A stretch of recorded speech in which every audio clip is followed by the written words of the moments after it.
Queda no número de doadores voluntários de sangue pode comprometer Rede Hospitalar do Pará. Lançada a cartilha sobre comunidades quilombolas do Pará. Ecossistema amazônico favorece criação de abelhas. Operários da usina de Belo Monte entram em greve. Pacto em favor da vida ajuda a diminuir número de homicídios em Belém. Vigilância poderá reduzir atos de vandalismo. Conheça melhor o Centro Nacional de Primatas da Amazônia. Paróquia de São Jorge, em Belém, celebra o seu padroeiro. E programa da TV Nazaré sobre Marujada recebe prêmio Clara de Assis. O Nazaré Notícias desta segunda-feira, 23 de abril, já está no ar.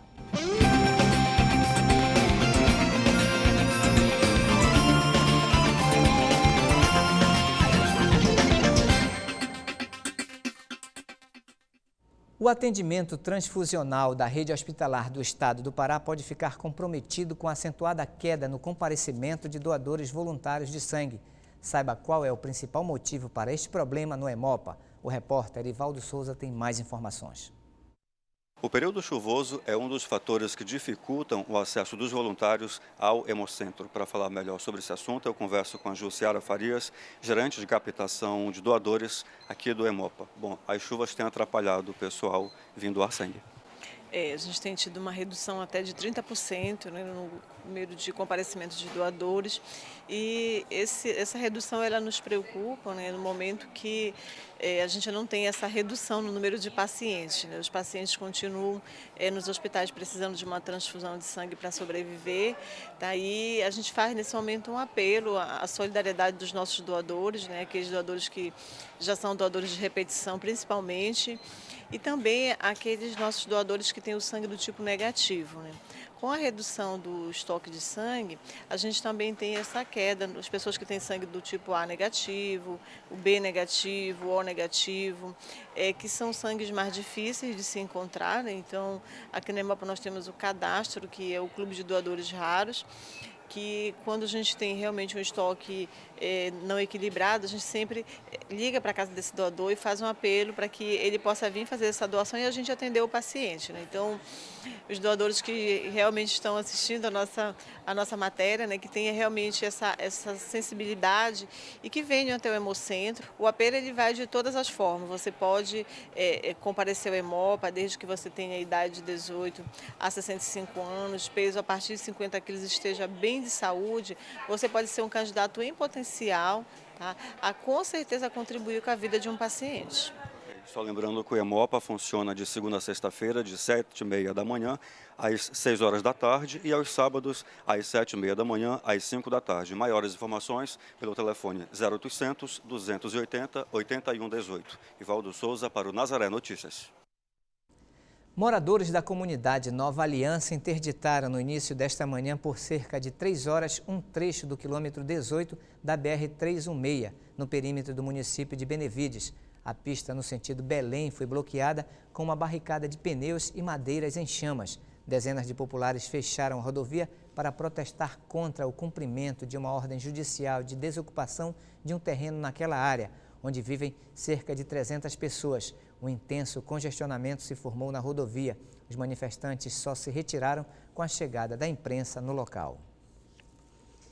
As populações do campo e da floresta, especialmente as comunidades quilombolas, são uma das prioridades do Sistema Único de Saúde, o SUS. Exemplo disso é o lançamento de uma cartilha revelando informações importantes sobre essas tradicionais famílias.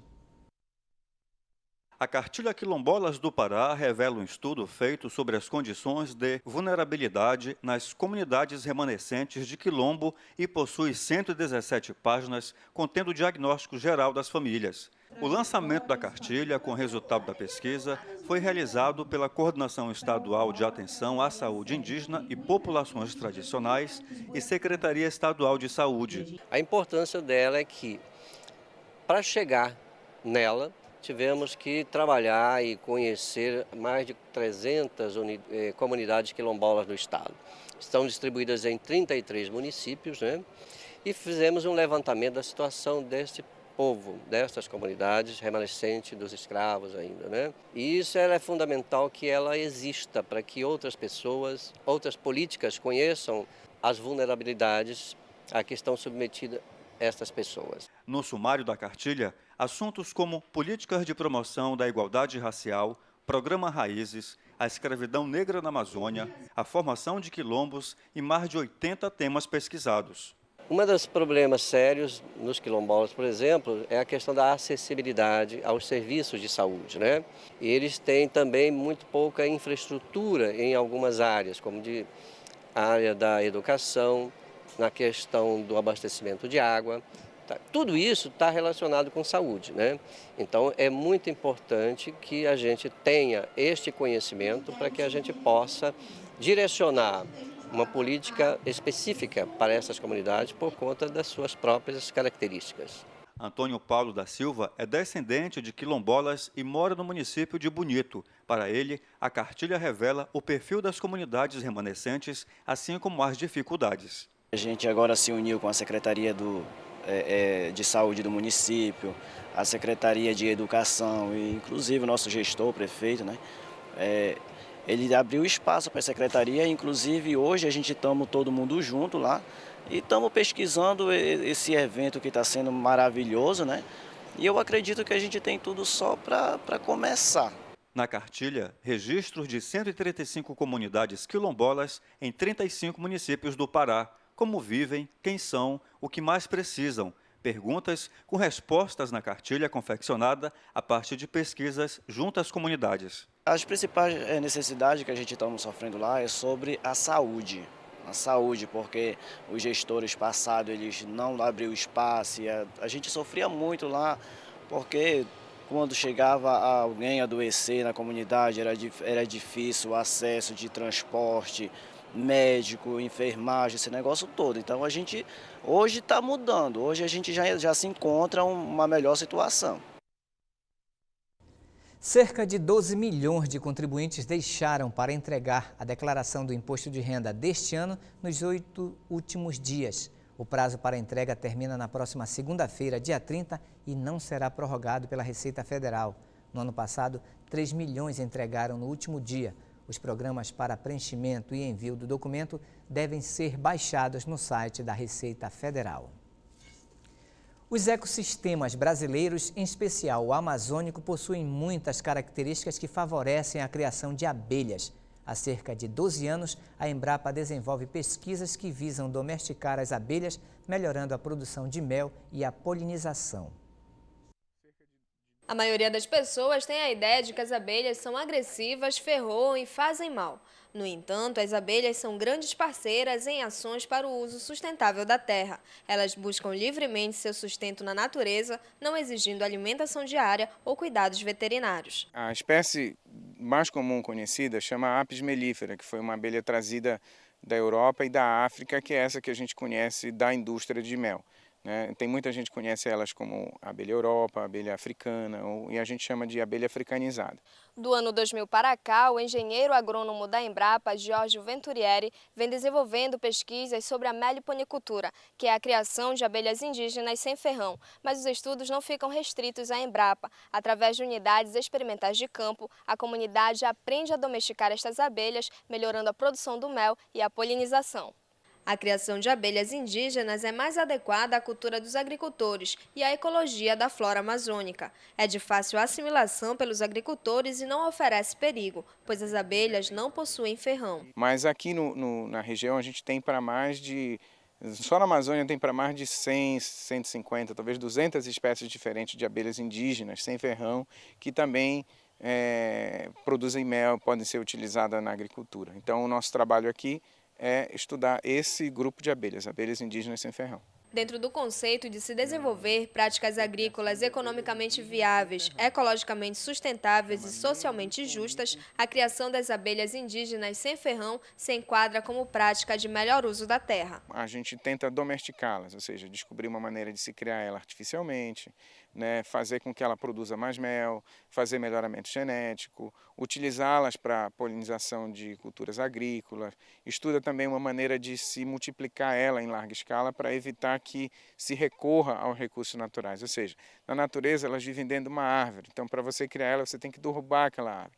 Então aqui a gente estuda métodos de multiplicação em larga escala disso. As abelhas domesticadas ficam nestas caixas. Elas estocam mel nestes potes feitos de cera e resina, que funcionam como uma despensa que elas podem usar sempre que precisarem. Essas caixas elas são modulares, ou seja, enquanto o ninho está fraco, você utiliza só uma seção, um fragmento dela, e conforme o ninho vai ficando forte, ela vai expandindo. E quando chega a época da florada, você coloca umas estruturas em cima que a gente chama elas de melgueiras, né? Então, mas só na época da produção, e aí elas passam a colocar mel naquela parte de cima. O programa Ciência Sem Fronteiras deve levar 20 mil estudantes ao exterior para cursos de graduação, doutorado e pós-doutorado ainda neste ano. O programa está com as inscrições abertas até a próxima segunda-feira, com bolsas de estudo em países como Canadá, Bélgica, Portugal e Espanha. A meta do governo é selecionar mais de 100 mil estudantes até 2014. Os cursos escolhidos devem ser nas áreas de ciências exatas, ciências médicas, ciências da computação e engenharia. E para ser escolhido, o estudante deve conseguir mais de 600 pontos no Enem. Uma premiação nas chamadas Olimpíadas do Conhecimento também pode ajudar a garantir uma vaga. Os operários da usina hidrelétrica de Belo Monte, em Altamira, no oeste do Pará, pararam as atividades nos 5 canteiros de obras instalados às margens do rio Xingu. A repórter Larissa Cristina tem mais informações. Marcos, essa é a terceira paralisação nos canteiros de obra da usina em menos de 6 meses. Em fevereiro, os funcionários decidiram apoiar a paralisação dos trabalhadores das usinas que estão sendo erguidas no Rio Madeira. Em novembro, outra greve foi motivada por protestos contra as condições de trabalho e dos alojamentos.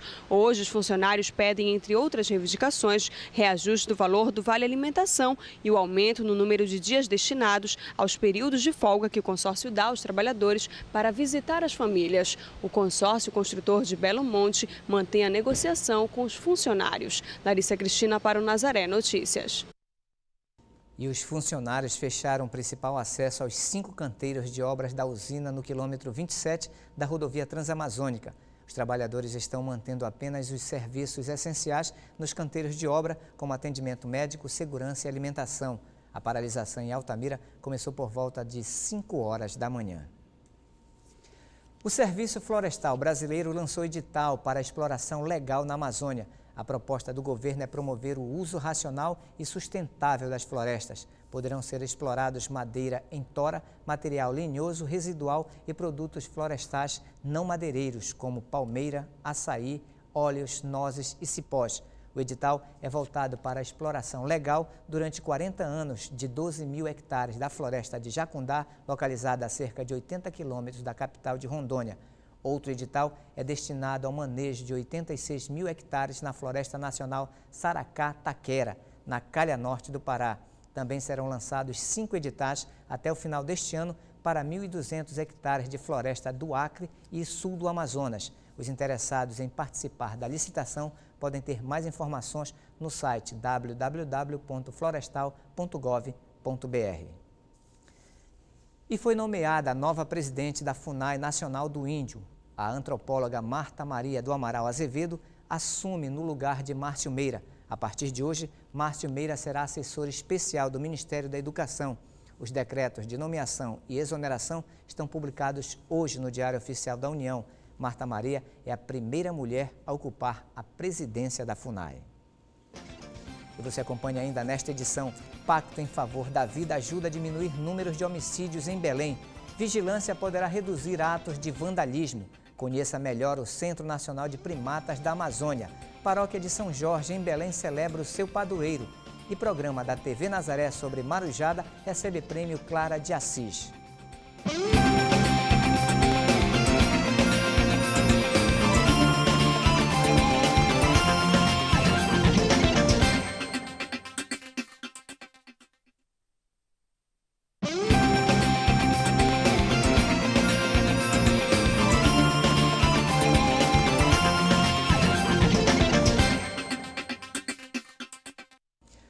Pará é o 8º estado com maior número de homicídios contra adolescentes. No dia 16 de abril, o SEDEC Emaús assinou um pacto a favor da dignidade e da vida.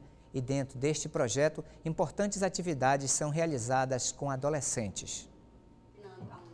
Pacto pela Dignidade e pela Vida. O objetivo desta iniciativa é promover ações que mudem a ideia de que a violência é algo que deva fazer parte do dia a dia. O pacto surgiu a partir de dados do Índice de Homicídio na Adolescência e do Mapa de Violência, que mostram que em 1998 o Pará era o 16º estado no ranking de violência contra adolescentes e hoje está em 8º lugar. A gente olhar para a situação da infância, da adolescência, né, da letalidade de jovens e chamá-los para a gente começar a difundir uma cultura de paz, né, fazer até políticas públicas de enfrentamento a isso e mais, a sociedade olhar para a situação da letalidade de jovens, né, e dar um basta, dizer que a gente quer a dignidade, o direito à vida, que seja respeitado.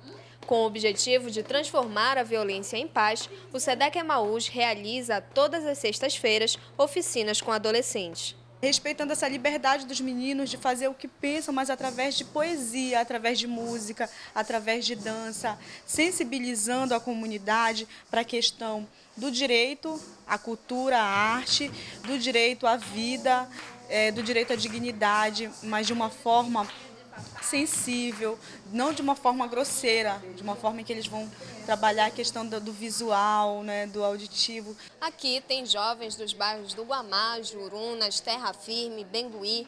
Nestas oficinas, eles aprendem a falar de paz em uma linguagem diferente e levam o que aprendem aqui para os seus bairros, ensinando a comunidade a não ver a violência como algo natural. A gente não banalizar, não olhar as mortes de jovens como algo natural, não justificar, não há justificativa para a morte. Então, a ideia do pacto é sensibilizar justamente para isso, que a gente não comece a justificar, achar que existe jovens, adolescentes jovens matáveis. Não existe adolescentes jovens matáveis. Todo adolescente jovem depende da sua classe social, da sua cor, depende da sua religião, enfim. Eles são detentores de direito. Então, todos têm direito a um princípio dos direitos humanos, que é o direito à dignidade e à vida. Este trabalho soma-se ao pacto e à campanha do Emaús, que este ano tem como tema Vida digna para a infância e a juventude, não a letalidade. Se a gente começar a sensibilizar, de um olhar para o outro, né, que tem direito à vida, os jovens estão morrendo em uma proporção muito grande, principalmente no nosso estado, né, e se a gente começar a olhar isso como um problema social, que um problema social não é um problema só do estado, por exemplo, ele é um problema também da sociedade como um todo. O plantão 156 da Secretaria Municipal de Saneamento de Belém funcionará 24 horas. A iniciativa deve intensificar a vigilância aos atos de vandalismo que já destruíram 40% das papeleiras colocadas há cerca de 90 dias pela Prefeitura de Belém. O repórter Ivaldo Souza tem mais informações. O plantão noturno por meio do telefone 156 atenderá também solicitação de retirada de lixo e entulho, mas estará pronto para receber denúncias de depredação, principalmente à noite. Só para se ter uma ideia, das 20 papeleiras instaladas na orla de Coaraci, 12 foram destruídas. Das 800 papeleiras instaladas em diversos pontos da cidade, 82 foram roubadas. O secretário da CESAM lamenta a apelação dos vândalos, pois o pedido da instalação das papeleiras veio da própria população. A CESAM deve instalar, até o final desse semestre, cerca de 2.000 papeleiras em toda Belém. A ligação para o telefone 156 é gratuita. Ivaldo Souza para o Nazaré Notícias. O INSS enviou mais de 2.000 cartas de aviso para segurados urbanos que estão em condições de pedir aposentadoria por idade em maio. A partir da data do aniversário do segurado, ele poderá ser atendido nas agências da Previdência Social para requerer o benefício. O agendamento pode ser feito pelo telefone 135 do INSS. A ligação é grátis. O segurado que estiver na idade para aposentadoria e não receber a correspondência também deverá ligar para o mesmo telefone e atualizar o cadastro pessoal. O INSS informa aos trabalhadores que não manda o aviso por meio de intermediários, apenas por meio de carta direta. A carta traz um código de segurança que permite a confirmação pelo interessado da autenticidade do comunicado. Entre os 10 maiores do mundo, o Centro Nacional de Primatas vem beneficiando a saúde pública a partir de investigações biomédicas com experiências em primatas. Saiba um pouco mais sobre este importante centro de estudos. Em meio a uma área com cerca de 25 hectares de floresta tropical primária, está o Centro Nacional de Primatas de Responsabilidade do Ministério da Saúde com convênio Ministério da Agricultura, Organização Pan-Americana de Saúde e Organização Mundial de Saúde. No CEMP, são desenvolvidos trabalhos de captura, reprodução e conservação de espécies de primatas não humanos para pesquisas voltadas à saúde pública. Atualmente nós temos 21 tipos de pesquisas, entre elas a parte experimental e a parte da pesquisa básica. A pesquisa básica diz respeito à anatomia, fisiologia e histologia e o comportamento das espécies. E a parte experimental, hoje nós estamos apoiando pesquisas de ponta, como o estudo da nanotecnologia no combate ao câncer gástrico.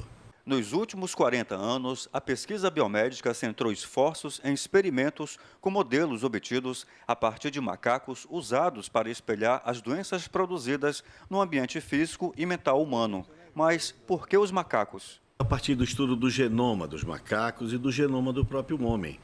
O que nos diferencia, nos distancia nessa questão toda, talvez menos de 2%. Então, isso fez com que os pesquisadores dissessem, espera aí, agora nós vamos começar a testar nos primatas que nós vamos ter a mesma resposta no homem.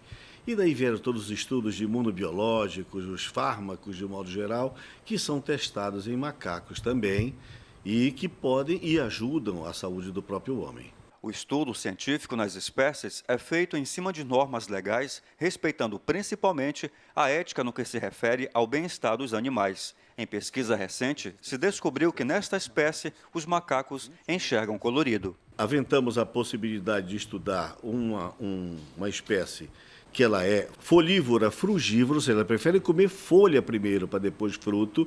E por que isso, então? Porque folha, qual é a intenção dessa questão toda? Se para onde ele colocasse a mão, ele iria encontrar folha verde. Não, ele procura a primeira folha vermelha. Então, para ele enxergar vermelho primeiro, ele tem que enxergar colorido. E esse foi o estudo feito no nosso doutorado e tivemos a grande satisfação realmente de ver que esta pode ser uma espécie que pode beneficiar imediatamente estudos como, por exemplo, as intoxicações por mercúrio, metais pesados que atingem a retina do homem. O espaço possui 7 galpões de reprodução, uma clínica, um complexo de laboratórios, cozinha de frutas, entre outros espaços. A higiene, alimentação à base de dietas e ambiente onde ficam os primatas são cuidadosamente tratados. O maior centro de primatologia da América Latina foi criado em 1978 e está localizado aqui no município de Ananindeua. Aqui no CEMP existem cerca de 600 macacos entre 21 espécies. Agora, doutor, como é que é feito o trabalho de reprodução desses animais? Aqui no Centro Nacional de Primatas, nós obedecemos a mesma, vamos dizer assim, relação que vem da natureza. Existem macacos monogâmicos, portanto vive um macho, uma fêmea e a sua prole, e macacos poligâmicos que vivem um macho, 5, 10 fêmeas, às vezes até um pouco mais do que isso.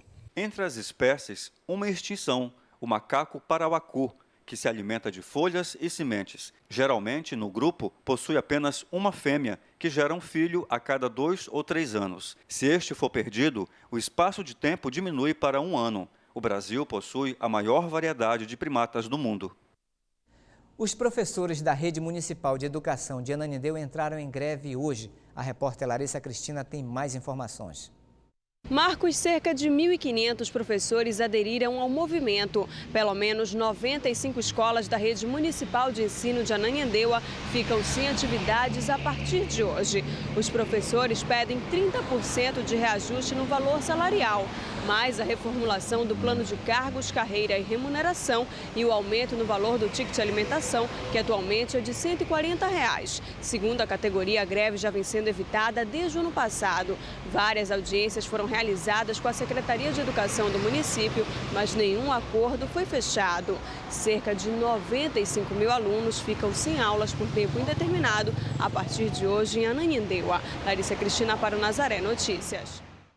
Hoje é dia de São Jorge e na paróquia localizada no bairro da Marambá, em Belém, acontece uma programação especial. A repórter Caroline Guimarães tem mais detalhes. Marcos, devotos do mundo inteiro comemoram no dia de hoje, dia 23 de abril, o dia de São Jorge. E aqui na paróquia de São Jorge, no bairro da Marambaia, a festividade começou no dia 14 e segue até o dia 29. Mas hoje, é claro, é o grande dia e tem uma programação diversificada. Eu converso agora com o padre João Gilvan, que é o pároco da paróquia de São Jorge. Padre, como é que está a programação para o dia de hoje? O dia de hoje, desde as 6 horas da manhã, nós iniciamos com a alvorada, queima de fogos. Durante todo o dia, desde a alvorada até a noite, a igreja vai permanecer aberta, acolhendo os visitantes, devotos e devotas de São Jorge, que moram aqui no bairro da Marambaia e de outras regiões. Agora, padre, são muitos os devotos de São Jorge. Quem foi São Jorge? São Jorge foi um cristão que viveu no século III, e a partir do século IV da nossa era cristã, o culto se expandiu a partir do Oriente e na Idade Média aqui no Ocidente. E São Jorge é conhecido como o Santo Guerreiro, o guerreiro da paz, aquele que luta em favor da vida, vencendo os dragões que afetam a vida nos dias de hoje. Padre João Gilvan, muito obrigada por suas informações. Caroline Guimarães, para o Nazaré Notícias. Na última sexta-feira, a TV Nazaré recebeu o prêmio Clara de Assis pelo documentário Marujá da Festa de Negros. A premiação aconteceu durante a Assembleia Geral dos Bispos do Brasil, em Aparecida. No ano passado, a TV Nazaré transmitiu a procissão em honra a São Benedito, que acontece no final de dezembro, na cidade de Bragança. Mas, além da transmissão ao vivo, a equipe de jornalismo produziu o documentário premiado que revela a história da Marujada, com suas identidades culturais e seus costumes. A solenidade de premiação foi transmitida ao vivo pela TV Nazaré. A festa da Marujada é uma festa de negros. Esta festa se realiza em Bragança do Pará. E assim, nós realizamos o projeto da Fundação Nazaré de Comunicação de estar com televisão, com rádio, nas festividades e círios e em todos os processos culturais nos mais distantes rincões da Amazônia.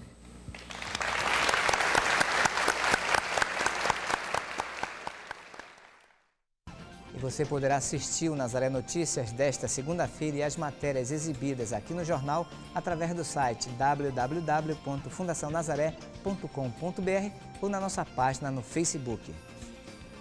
Nazaré Notícias fica por aqui, nos encontraremos amanhã na próxima edição. Até lá!